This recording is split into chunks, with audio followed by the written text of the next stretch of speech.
Altadena is connected to its wildland. Home is at the base of the San Gabriel Mountains. And we watch as the foothills change with the light and with the seasons.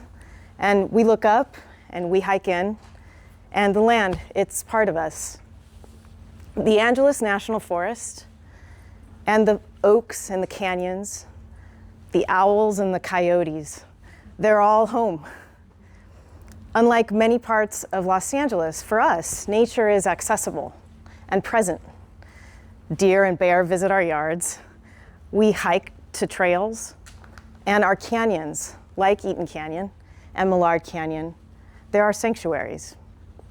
So when a private developer wanted to build a sports complex and stadium in our wildland in the Cheney Trail corridor, we got organized and we said no. On behalf of the wildlife, the San Gabriel oak trees, the poor wills, and the bats that would have been devastated by stadium lights, 75 feet tall, obliterating the natural darkness, by the removal of hundreds of trees, by the removal of hundreds of thousands of cubic yards of earth for underground parking, which if flipped upward would have represented the largest building in all of Altadena. We said, no way, we can't let that happen. And so the Cheney Trail Corridor Project was born. And we documented the biology of the area. And with dedicated volunteers, we created a community science effort. And we sought guidance from and partnership with our indigenous leaders. And we brought groups and attention into the corridor. And we set up a popular trail cam project. And we searched for protected species that would disrupt the development. And we protested at the developer's doorstep. And we created community around saving the land. And we succeeded. The developer withdrew.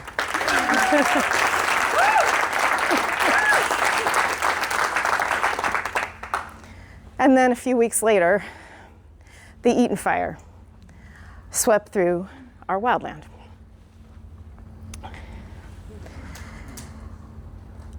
And it burned much of the landscape,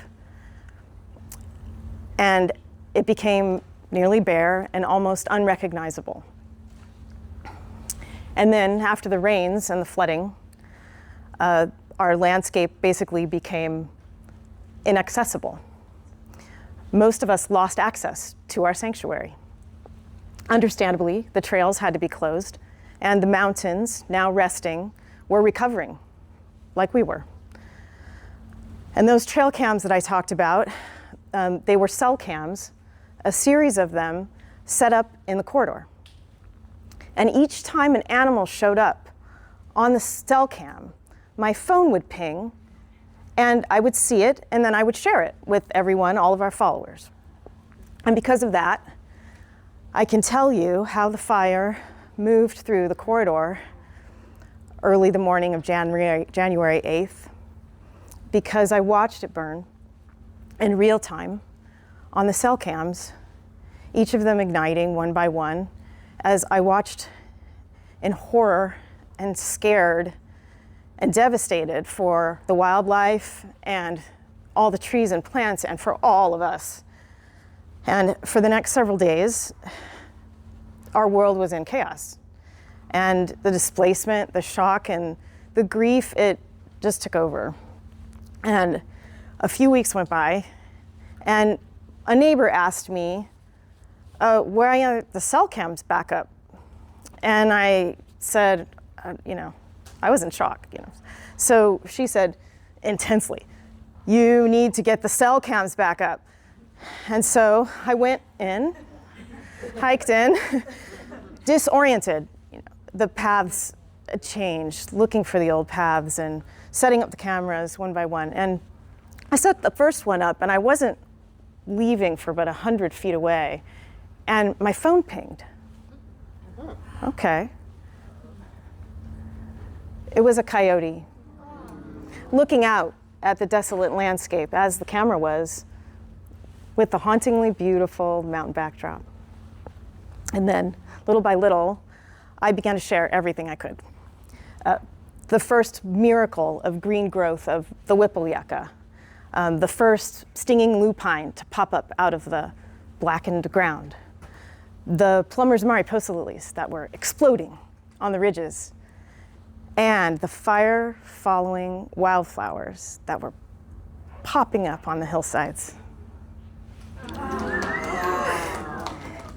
And in the day and in the night, I tried to record all I could and share it with our community and with those that sought solace on our trails and in our mountains, to show people, don't give up hope.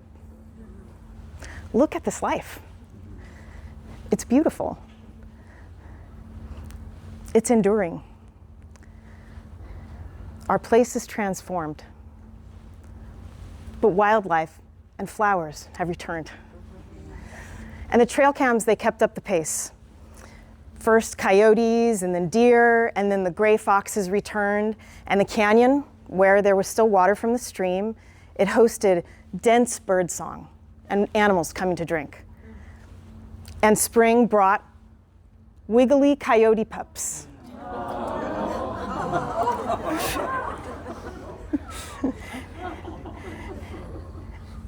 And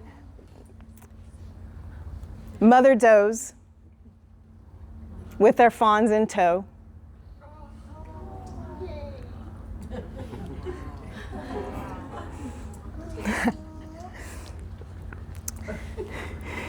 And one last look. And bears lumbered past the cameras and sometimes knocking them. And then it didn't take long for the apex predator to return, the mountain lion.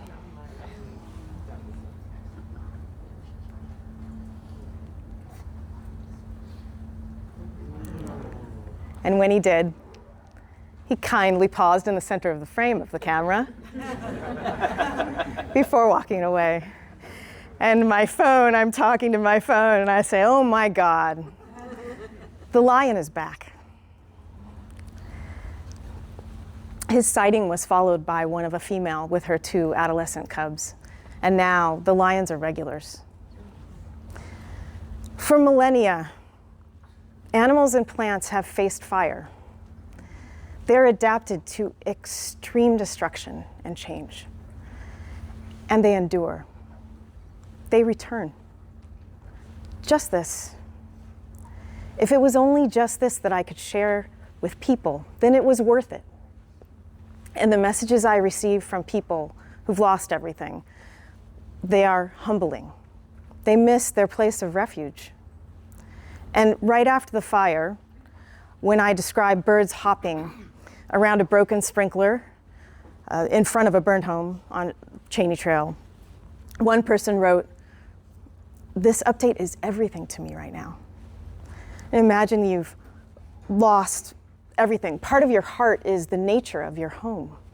And you have no control, you have no access, there's loss everywhere, and you just want to know, are the animals and birds okay? Another person wrote, "Sometimes I replay the videos with the sound pressed up to my ear just so that I can feel connected to the land instead of displaced from it.